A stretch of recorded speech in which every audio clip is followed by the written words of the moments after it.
നമസ്കാരം. ഇന്ന് നമ്മൾ 9ാം ക്ലാസ്സിലെ രസതന്ത്രമാണ് ഡിസ്കസ് ചെയ്യാൻ പോകുന്നത്. നമ്മൾ ഒന്നാമത്തെ ചാപ്റ്റർ ആയിരുന്നു സ്റ്റാർട്ട് ചെയ്തിരുന്നത് അല്ലേ? കഴിഞ്ഞ ക്ലാസ്സുകളിലൊക്കെ എന്തായിരുന്നു ചാപ്റ്ററിന്റെ പേര്? ആറ്റത്തിന്റെ ഘടന. അപ്പോൾ നമ്മളതിൽ ആറ്റത്തിന്റെ കണ്ടുപിടുത്തങ്ങൾക്ക് അല്ലെങ്കിൽ ഇന്ന് കാണുന്ന ആറ്റത്തിന്റെ ആ ഒരു സ്ട്രക്ചർ അല്ലെങ്കിൽ ആറ്റത്തിൽ അടങ്ങിയിട്ടുള്ള കണികകൾ, അതിൽ അടങ്ങിയിട്ടുള്ള ആളുകൾ ആരൊക്കെയാണ് എന്നതിനെ കുറിച്ചൊക്കെ നമുക്ക് ഐഡിയ തന്നത് അല്ലെങ്കിൽ ഇതിന് പിന്നിൽ പ്രവർത്തിച്ചിട്ടുള്ള ശാസ്ത്രജ്ഞന്മാർ, സയന്റിസ്റ്റുകൾ അല്ലെ, ഇവരൊക്കെ കുറിച്ചിട്ടായിരുന്നു നമ്മൾ പഠിച്ചിട്ടുണ്ടായിരുന്നത്. അപ്പോൾ അതിൽ ഇനിയും കുറേ സയന്റിസ്റ്റുകൾ ഉണ്ട്. ഞാൻ പറഞ്ഞു, നമ്മൾ അറിയുന്നതും നമുക്കറിയാവുന്നതും നമുക്കറിയാത്തതുമായ ഒരുപാട് ശാസ്ത്രജ്ഞന്മാർ ഇതിന് പിന്നിൽ പ്രവർത്തിച്ചിട്ടുണ്ട്. നമ്മളാകെ അതിൽ വിരലിലെണ്ണാവുന്ന ആളുകളെ കുറിച്ച് മാത്രമാണ് നമ്മൾ പഠിക്കുന്നത് അല്ലെങ്കിൽ ലോകം അറിയുന്നത്. ഇതിന് പിന്നിലൊക്കെ ആരും അറിയാത്ത കുറേ ആളുകളുടെ പ്രയത്നമുണ്ട്. അപ്പോൾ നമ്മളൊരു 4 സയന്റിസ്റ്റുകളെ കുറിച്ച് നമ്മൾ പഠിച്ചിരുന്നു അല്ലേ? ആരായിരുന്നു ഒന്നാമത്തെ സയന്റിസ്റ്റ്? Sir Humphry Davy. കഴിഞ്ഞ ക്ലാസ് പറഞ്ഞതാണ് നമ്മൾ. പിന്നെയോ Michael Faraday, then J Thomson, then last class നമ്മൾ ആരെ പഠിച്ചു? റുദർഫോർഡ് അല്ലെ, ഏണസ്റ്റ് റുദർഫോർഡിനെ കുറിച്ച് പഠിച്ചു. അപ്പൊ ഇന്ന് നമ്മൾ പഠിക്കാൻ പോകുന്നത്, നമുക്ക് പഠിക്കാനുള്ള 5ാമത്തെ സയന്റിസ്റ്റിനെ കുറിച്ചിട്ടാണ്. അദ്ദേഹത്തിന്റെ പേര് ജെയിംസ് ചാഡ്വിക്. എന്താണ്? James Chadwick. ഇദ്ദേഹത്തിന്റെ പ്രത്യേകത എന്താണെന്ന് പറഞ്ഞു കഴിഞ്ഞാൽ, നമ്മുടെ മുമ്പ് പഠിച്ച കഴിഞ്ഞ ക്ലാസ്സിലൊക്കെ പഠിച്ചിട്ടുള്ള ഏണസ്റ്റ് റുദർഫോർഡ് അല്ലെ, ആ ശാസ്ത്രജ്ഞന്റെ ശിക്ഷണത്തിൽ പഠിച്ചുകൊണ്ടിരുന്ന ഒരാളായിരുന്നു ആര്? James Chadwick. ജെയിംസ് ചാഡ്വിക് അതായത് റുദർഫോർഡിന്റെ ഒരു ശിഷ്യൻ എന്ന് നമുക്ക് വേണമെങ്കിൽ പറയാം. ഇപ്പൊ റുദർഫോർഡിന്റെ ശിഷ്യനാണ് ജെയിംസ് ചാഡ്വിക് എന്ന് പറയുന്ന സയന്റിസ്റ്റ്. അപ്പൊ നമ്മൾ കഴിഞ്ഞ ക്ലാസ്സിൽ ഒരു ക്വസ്റ്റ്യൻ ബാക്കി വെച്ചിട്ടായിരുന്നു നമ്മൾ സ്റ്റോപ്പ് ചെയ്തത്. ഓർമ്മയുണ്ടോ? റുദർഫോർഡ് നമുക്ക് ഇട്ട് തന്നതാ. റുദർഫോർഡ് ജസ്റ്റ് പ്രവചിച്ചിരുന്നു. എന്തായിരുന്നു? ജെ തോംസൺ എന്ന് കണ്ടെത്തിയിരുന്നു. ആറ്റത്തില് നെഗറ്റീവ് ചാർജുള്ള കണങ്ങൾ ഉണ്ട് എന്ന് കണ്ടെത്തിയിരുന്നു. ആ കണങ്ങൾ എന്ത് വിളിച്ചിരുന്നു? ഇലക്ട്രോണുകൾ എന്ന് വിളിച്ചിരുന്നു. പിന്നെയോ റുദർഫോർഡ് എന്ത് കണ്ടുപിടിച്ചിരുന്നു? ആറ്റത്തിൽ പോസിറ്റീവ് ചാർജുള്ള കണങ്ങൾ ഉണ്ട് എന്ന് കണ്ടുപിടിച്ചു. ആ കണങ്ങളെ എന്ത് വിളിച്ചു? പ്രോട്ടോണുകൾ എന്നും കൂടെ വിളിച്ചു. അതിന്റെ കൂടെ തന്നെ റുദർഫോർഡ് കണ്ടുപിടിച്ചാണ് എന്ത്?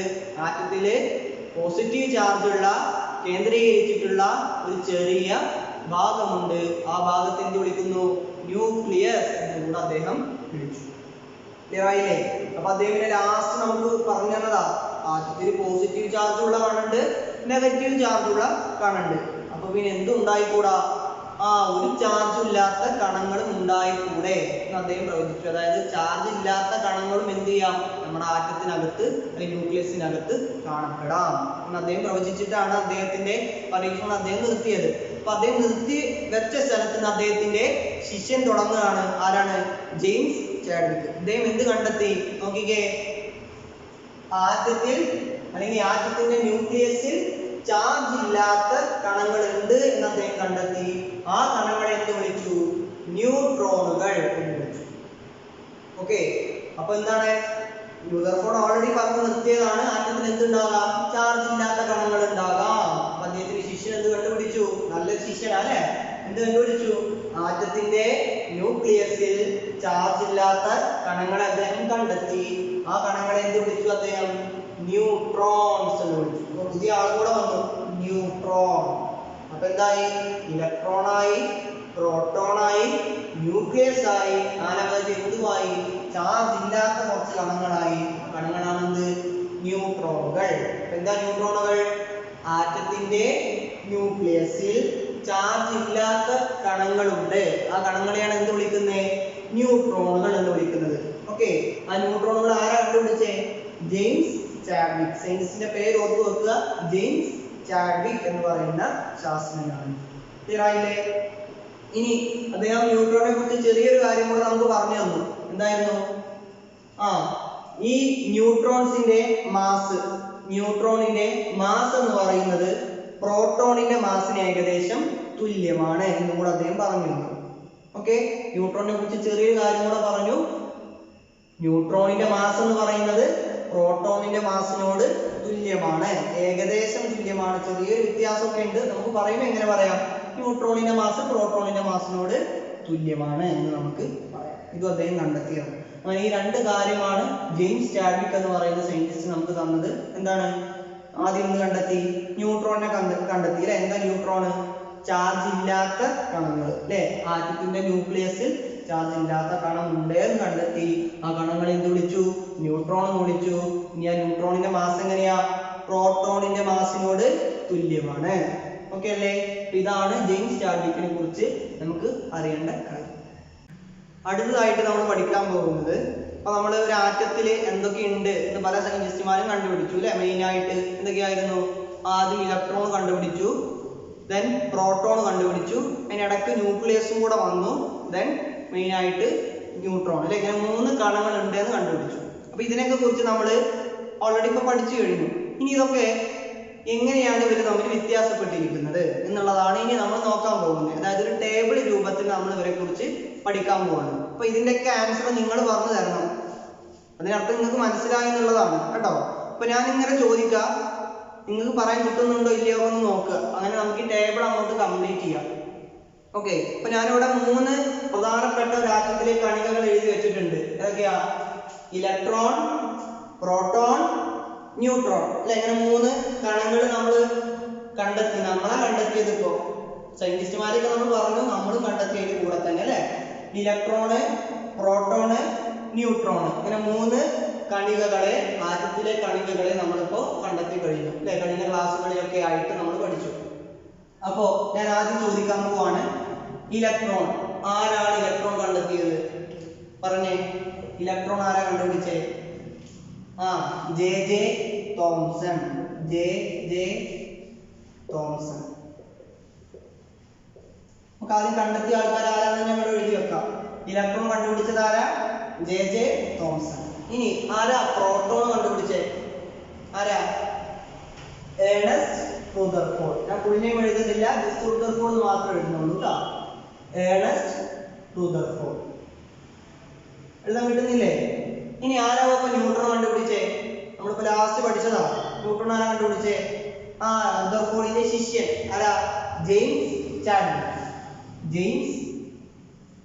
James Chadwick. കിട്ടിയോ? അപ്പോ ആറ്റത്തിലെ പ്രധാനപ്പെട്ട 3 കണങ്ങൾ ഇലക്ട്രോൺ, പ്രോട്ടോൺ, ന്യൂട്രോൺ ആരൊക്കെ കണ്ടുപിടിച്ചേ? ഇലക്ട്രോണിനെ ആര് കണ്ടുപിടിച്ചു? J Thomson. പ്രോട്ടോണിനെ ആര് കണ്ടുപിടിച്ചു? Ernest Rutherford. ന്യൂട്രോണിനെ ആര് കണ്ടുപിടിച്ചു? James Chadwick. ഓക്കെ അല്ലേ? ഇനി അടുത്തത് നമുക്ക് നോക്കാം, ഇവരുടെയൊക്കെ ചാർജ് എന്താണെന്നുള്ളത് നമുക്ക് നോക്കി നോക്കാം. ചാർജ്. ഇലക്ട്രോണിന്റെ ചാർജ് എന്താ? ഏത് ചാർജ് ഉള്ള കണങ്ങളെയാണ് ഇലക്ട്രോൺ വിളിച്ചത്? ഏതാ? നെഗറ്റീവ് ചാർജ് ഉള്ള കണങ്ങളെയാണ് എന്ത് വിളിക്കുക? ഇലക്ട്രോൺ വിളിക്കുക. അപ്പൊ ഇലക്ട്രോണിന്റെ ചാർജ് എന്താ? നെഗറ്റീവ്. അപ്പൊ ആറ്റത്തിൽ നെഗറ്റീവ് ചാർജ് ഉള്ള കണങ്ങൾ ഏതാന്ന് ചോദിച്ചു കഴിഞ്ഞാൽ എന്താണ് എഴുതേണ്ടത്? ഇലക്ട്രോണുകളാണ്. അതായത് ഇലക്ട്രോണുകളുടെ ചാർജ് എന്താ? നെഗറ്റീവ്. പിടികിട്ടിയില്ലേ? അങ്ങനെയാണെങ്കിൽ പ്രോട്ടോണിന്റെ ചാർജ് എന്താ? പറഞ്ഞേ. പോസിറ്റീവ്. പ്രോട്ടോണിന്റെ ചാർജ് പോസിറ്റീവ്. എന്നാ ന്യൂട്രോണിന്റെ ചാർജ് എന്തായിരിക്കും? ലാസ്റ്റ് പഠിച്ചു ന്യൂട്രോൺ. ന്യൂട്രോൺ എന്തില്ല? ചാർജ് ഇല്ല. അപ്പൊ ചാർജ് ഇല്ല. കിട്ടിയില്ലേ? അപ്പൊ ചാർജിന്റെ കാര്യം നമ്മൾ പറഞ്ഞു. ഇലക്ട്രോണിന്റെ ചാർജ് നെഗറ്റീവ്, പ്രോട്ടോണിന്റെ ചാർജ് പോസിറ്റീവ്, ന്യൂട്രോണിന്റെ ചാർജ് ഇല്ല. ന്യൂട്രോണിന്റെ ചാർജ് ഇല്ല. ഇനി അടുത്തത് ഇവരുടെ മാസ് നോക്കാം. മാസ് അതിനെ കുറിച്ച് നമ്മൾ പറഞ്ഞിരുന്നു. ഇലക്ട്രോണിന്റെ മാസ് അതിനെ കുറിച്ച് നമ്മൾ കാര്യമായിട്ടൊന്നും പറഞ്ഞിട്ടില്ല. ഇലക്ട്രോണിന്റെ മാസ് എന്ന് പറഞ്ഞു കഴിഞ്ഞാൽ ഇവരെ വെച്ച് കമ്പയർ ചെയ്യുമ്പോൾ പ്രോട്ടോണിനെയും ന്യൂട്രോണിനെയും വെച്ച് നോക്കുകയാണെന്നുണ്ടെങ്കിൽ ഇലക്ട്രോണിന്റെ മാസ് എന്താ? തീരെ കുറവാണ്. നമുക്ക് എഴുതാം, ഇലക്ട്രോണിന്റെ മാസ് തീരെ കുറവാണ്. അത് വളരെ കുറവാണ്. ആരുടെ മാസ്? ഇലക്ട്രോണിന്റെ മാസ്. ഓക്കെ. ഇനി പ്രോട്ടോണിന്റെ മാസ് എന്താ? പറഞ്ഞേ. പ്രോട്ടോണിന്റെ മാസ് നമ്മൾ പഠിച്ചതാ. പ്രോട്ടോണിന്റെ മാസ് ഹൈഡ്രജൻ ആറ്റത്തിന്റെ മാസിന് തുല്യമാണ് എന്ന് നമ്മൾ പഠിച്ചിട്ടുണ്ട് കഴിഞ്ഞ ക്ലാസ്സുകളിലൊക്കെ അല്ലേ. അത് തന്നെയാണ് പ്രോട്ടോണിന്റെ മാസ്. എങ്ങനെയാണ്? പ്രോട്ടോണിന്റെ മാസ് ഹൈഡ്രജൻ ആറ്റത്തിന്റെ മാസിന് തുല്യമാണ്. ക്ലിയർ ആയില്ലേ? അപ്പൊ പ്രോട്ടോണിന്റെ മാസ് എന്താ? ഹൈഡ്രജൻ ആറ്റത്തിന്റെ മാസിന് തുല്യമാണ്. ഹൈഡ്രജൻ ആറ്റത്തിന്റെ മാസിന് തുല്യമാണ്. ഓക്കെ. ഇനി ന്യൂട്രോണിന്റെ മാസ് എന്തായിരുന്നു? എന്താ ന്യൂട്രോണിന്റെ മാസ്? നമ്മൾ പഠിച്ചു പ്രോട്ടോണിനും ന്യൂട്രോണിനും ഒക്കെ ഏകദേശം മാസ് തുല്യമാണ്. പ്രോട്ടോണിനും ന്യൂട്രോണിനും ഏകദേശം മാസ് തുല്യമാണെന്ന് പഠിച്ചു. അപ്പൊ ഈ പോയിന്റ് തന്നെയാണ് എന്ത് ചെയ്യുക ഇവിടെയും വരിക. ഓക്കെ. അപ്പോ ഇലക്ട്രോൺ ആരാണ് ഐഡന്റിഫൈ ചെയ്തത്? J Thomson. പ്രോട്ടോൺ ആരാണ് ഐഡന്റിഫൈ ചെയ്തത്? റുദർഫോർഡ്. ന്യൂട്രോൺ ആരാണ് ഐഡന്റിഫൈ ചെയ്തത്? James Chadwick. ഓക്കെ. ഇനി ഇലക്ട്രോണിന്റെ ചാർജ് നെഗറ്റീവ്, പ്രോട്ടോണിന്റെ ചാർജ് പോസിറ്റീവ്, ന്യൂട്രോണിന്റെ ചാർജ് ഇല്ല, നോ ചാർജ്. ഓക്കെ. ഇനി ഇവരുടെ മാസിന്റെ കാര്യം, ഇലക്ട്രോണിന്റെ മാസ് എന്താ? വെരി ലെസ് ആണ്, വളരെ കുറവാണ്. വെരി ലെസ് മാസാണ് ആർക്കുള്ളത്? ഇലക്ട്രോണിനുള്ളത്. വെരി ലെസ് കൂടുക. ഇനി പ്രോട്ടോണിന്റെ മാസ് എങ്ങനെ പറയാം? ഹൈഡ്രജൻ ആറ്റത്തിന്റെ മാസിന് തുല്യമാണ്. അതായത് mass of proton is approximately equal to mass of hydrogen atom. എങ്ങനെ മാസ്? പ്രോട്ടോണിന്റെ mass equal to mass of hydrogen atom. Hydrogen ആറ്റത്തിന്റെ മാസിന് തുല്യമാണ്. ഇനി ന്യൂട്രോണിന്റെ മാസ് നമ്മൾ പഠിച്ചു. പ്രോട്ടോണിന്റെയും ന്യൂട്രോണിന്റെയും മാസ് എങ്ങനെയാ? ഏകദേശം തുല്യമാണ്. അപ്പൊ ഈ പോയിന്റ് തന്നെ എന്ത് ചെയ്യും? ഇവിടെ വരും. പ്രോട്ടോണിന്റെ മാസ് ഹൈഡ്രജൻ ആറ്റത്തിന്റെ മാസിന് തുല്യമാണ്. അപ്പൊ അത് തന്നെയാവും എന്ത് വരിക? ന്യൂട്രോണിന്റെ മാസും വരിക. എന്ത് വരും? ഇവിടെ അതേ പോയിന്റ് തന്നെ അവിടെ കൊടുക്കുക. നിങ്ങൾ എഴുതുക പ്രോട്ടോണിന്റെ മാസ് ഹൈഡ്രജൻ ആറ്റത്തിന്റെ മാസിന് തുല്യമാണ്. അല്ലെങ്കിൽ mass of proton equal to mass of an hydrogen atom. കിട്ടിയോ? നമുക്ക് ലാസ്റ്റ് ഒരു പോയിന്റ് കൂടെ നമുക്ക് പറയാം. ഇവരെ എവിടെ കാണപ്പെടുന്നു എന്നുള്ളത്. എവിടെയാണ് നമുക്ക് ഇവരെ കാണാൻ സാധിക്കുക? എവിടെയാ ഇലക്ട്രോൺ കാണപ്പെടുക? ഇലക്ട്രോണുകൾ നമ്മൾ ന്യൂക്ലിയസ് പഠിച്ചു. നമ്മൾ ന്യൂക്ലിയസിനകത്ത് രണ്ടാൾക്കാരെ നമ്മൾ പറഞ്ഞുള്ളൂ. അപ്പോൾ ഇലക്ട്രോൺ എവിടെ ഉണ്ടാവുക? ന്യൂക്ലിയസിന് പുറത്ത്. ഓക്കെ. അപ്പോൾ നമുക്ക് ഇലക്ട്രോൺ എവിടെ കാണാൻ സാധിക്കുക? ന്യൂക്ലിയസിന് പുറത്ത്. ന്യൂക്ലിയസിന് പുറത്തായി കാണപ്പെടുന്നു. എങ്ങനെ പറയാം? can be seen outside the nucleus. ന്യൂക്ലിയസിന് പുറത്തായിട്ടാണ് നമുക്ക് എന്ത് കാണാൻ സാധിക്കുക?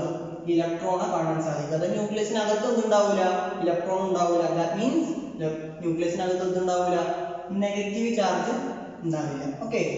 ഇനി അടുത്തത് പ്രോട്ടോൺ. പ്രോട്ടോൺ എവിടെ കാണപ്പെടുക? സ്വാഭാവികമായിട്ട് നമ്മൾ പഠിച്ചു ന്യൂക്ലിയസിലാണ്. പ്രോട്ടോൺ എവിടെ കാണുക? ന്യൂക്ലിയസിൽ. ന്യൂട്രോണോ? അതും അവിടെ തന്നെയാ, പ്രോട്ടോണിന്റെ ഒപ്പം തന്നെയാണ്, ന്യൂക്ലിയസ് തന്നെയാണ്. ന്യൂക്ലിയസ്.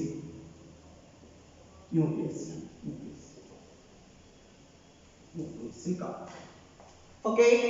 അപ്പൊ ഇതാണ് നമുക്ക് പ്രധാനപ്പെട്ട ആറ്റത്തിൽ കാണപ്പെടുന്ന 3 കണങ്ങൾ: ഇലക്ട്രോൺ, പ്രോട്ടോൺ, ന്യൂട്രോൺ. ഇതെങ്ങനെയാണ്, ആരാണ്, എങ്ങനെയാണ് കണ്ടുപിടിച്ചതെന്നുള്ളതൊക്കെ നമ്മൾ പറഞ്ഞു.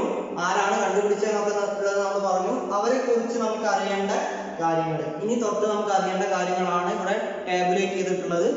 ഇതൊക്കെ എൻ്റെ കൂടെ നമുക്ക് പറയാൻ സാധിച്ചിട്ടുണ്ടാവും എന്നുള്ളതാണ് ഞാൻ വിശ്വസിക്കുന്നത്. ഓക്കെ. ഇലക്ട്രോൺ ആര് കണ്ടുപിടിച്ചു? J Thomson.